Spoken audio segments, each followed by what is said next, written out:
నమస్కారం. I'm doctor ముత్యాల Balaji, psychologist and hypnotherapist. మనం ఎంతో మందిని చూస్తాం. చిన్న గాయం తగిలితే అల్లాడిపోతారు.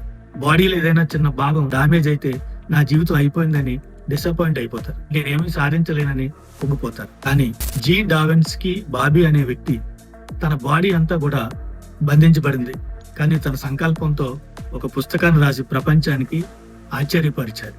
ఇతనికి సడన్ గా స్ట్రోక్ వచ్చింది.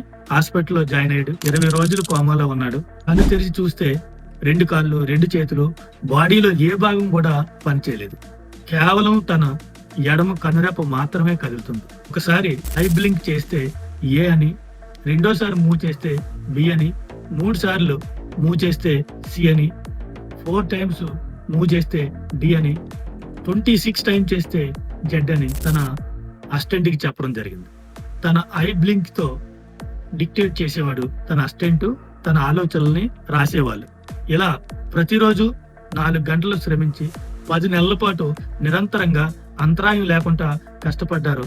130 పేజీలు పుస్తకాన్ని రచించారు. అతను కదలకపోయినా ఈ ప్రపంచాన్ని తన ఆలోచనలతో కదిలించారు.